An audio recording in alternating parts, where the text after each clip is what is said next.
Alright, we're going to finish the 6.2 notes today. So scroll down to the bottom. Alright, the goal for an experiment is to find a result that we can apply to the entire population instead of just a sample, just like that was the goal for when we were doing surveys. We want to be able to proclaim this treatment is so effective for the entire population. Think COVID vaccines. They say they're 95% effective for the entire population, even though they only experimented on a certain number. Okay, statistically significant means it's too strong to have it by chance.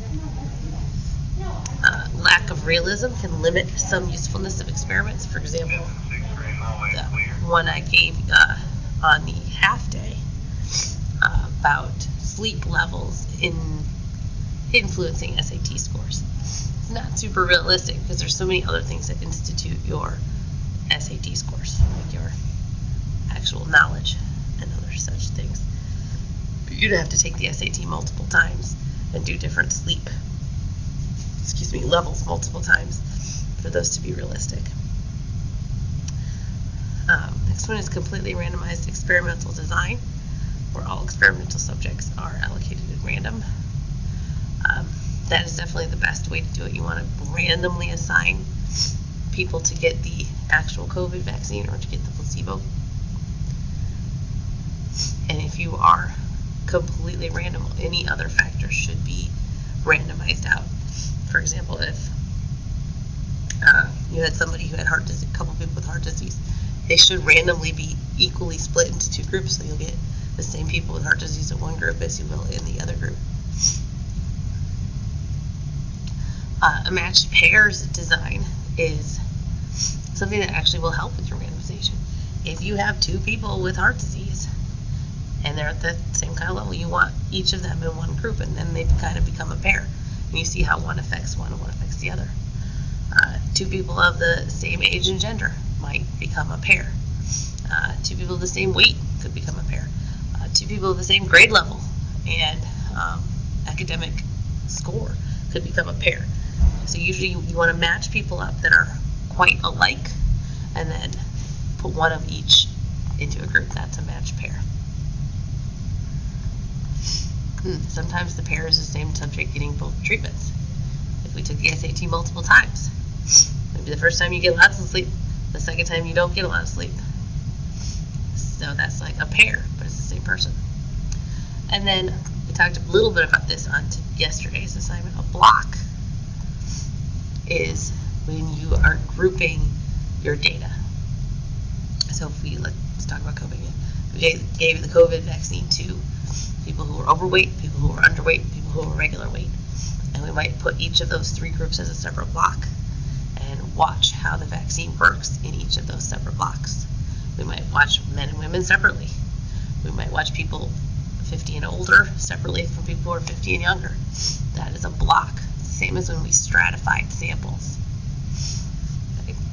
Also attached today are a couple practice problems that we are going to take a look at. So go ahead and read number 45. So we have 6 different airbags that we want to test, and we have 6 different crash test dummies that are all different sizes. So a bad way to do it would just be to assign one dummy per thing and see which one did better. Because one airbag might do great for adult men, but did really poorly for a small female.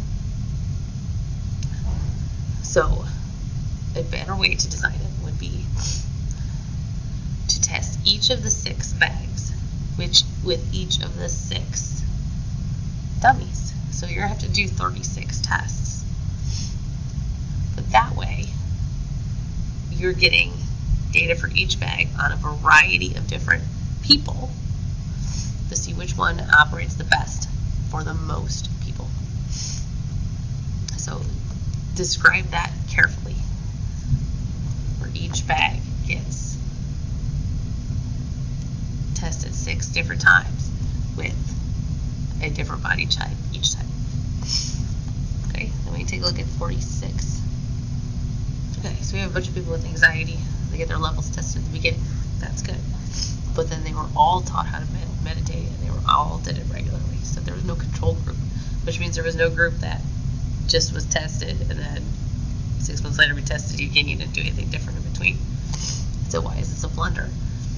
Because anxiety, there are lots of lurking variables for this. What time of year is it? A lot of people get anxious during Christmas time and holidays. So if you tested me at Christmas time, and you tested me 6 months later, June, my anxiety levels are going to be way different because of the different times of the year, even if I didn't do any meditation in between. Okay, so that is one lurking variable, time of year. And you could think of others. Experimenter diagnose the effect. Knew the subjects. Okay, so this time it was not blinded. The experimenter knew the subjects had been meditating. So if I knew you had been meditating, I would expect improvement. Just like if I knew you were studying, I would expect a better test score. So I might grade you a little harder, knowing that you should know this. I might test your anxiety levels a little stricter, knowing that you should have been meditating, you should be doing better. So this is a good example of why it should have been blinded, so that experimenter would have no bias going into it and would test the subjects the same as he did at the beginning. Okay, proper experimental design with controls and blinds. So they started out great. They had a group of people and they tested their anxiety level. They should have then randomly split these into two groups.